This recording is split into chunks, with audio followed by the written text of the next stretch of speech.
Hello and welcome to Maths with Jacob. This lesson will focus on problem solving part 2.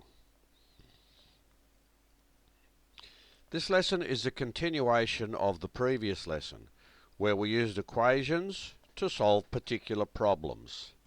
Let's have a look at two more interesting examples. Solve each of the following problems by first creating a suitable equation. This is the first problem. The sum of two consecutive whole numbers is 35. What are the two whole numbers? So if we remember the rule, the first thing we do is we find a pronumeral to use. So we're going to let n equals the smaller whole number. The next consecutive whole number must be n plus 1. Because if you look at the counting numbers, we'll just start with some simple ones. 1, 2, 3, etc. If we keep going like that, whatever whole number you look at, the next one is one more. That's really all that means. So if we let n equal the smaller whole number, okay, that means the next one must be n plus 1. It's one number bigger. So there's n, which is the smaller one, and there's the next one, which is one number bigger. And the problem says the sum of two consecutive whole numbers is 35. So when we add them up, we get 35. So that's the equation we formed. Now we solve it. When you simplify the left-hand side, that gives you 2n plus 1 equals 35. As we saw in previous videos, if that's a plus sign, you subtract 1 from both sides. You perform the opposite operation. So that gives us that line there. When we simplify the left-hand side, we get 2n, because plus 1 and minus 1 cancel. That's the whole idea. We're going to try and get the letter or the pronumeral by itself on the left-hand side. So we have to move all the numerals or the numbers to the right-hand side in this particular case. 35 minus 1 gives us 34. Now 2 times n, that's multiplication. The inverse operation of multiplication is division.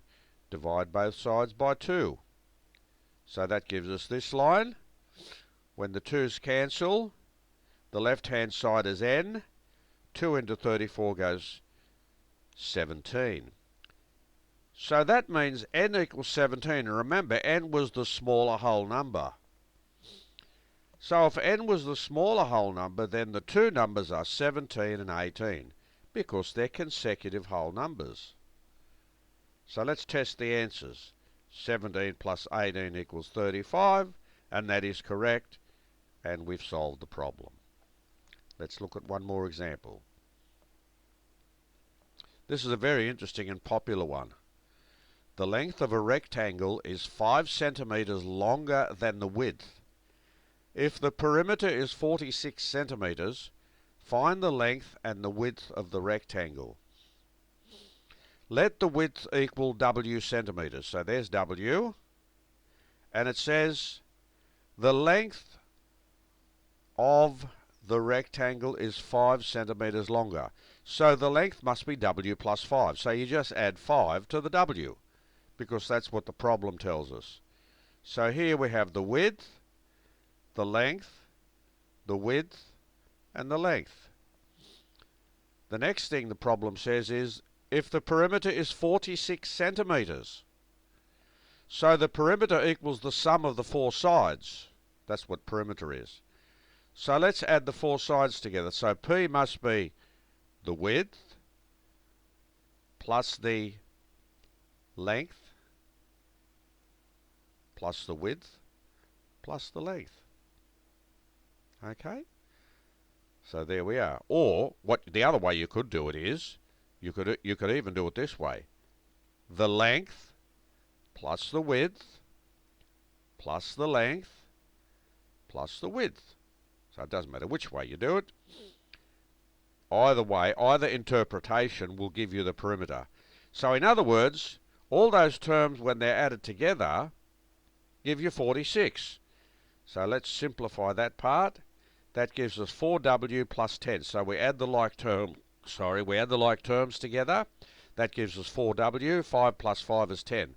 So 4w plus 10 equals 46. Subtract 10 from both sides, because that's a plus sign. That gives us this line. Simplify the left-hand side to give us 4w. That side is 36. 4 nines are 36, so w must equal 9. As we become more proficient with problem solving, we don't have to show every single line of working. We know that if 4w equals 36, w equals 9.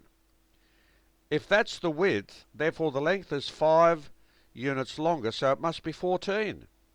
So let's test the answers. Okay, so the difference, 14 minus 9 is 5, so that's the difference in the two, in the length and the width, so that's true. And then when we add 14 plus 9 plus 14 plus 9, that gives us 46. So that's also true, and we've just solved the next problem. So this video has given us two examples where we can solve problems. We can practice solving problems by forming an equation, using suitable pronumeral, and then solving the equation.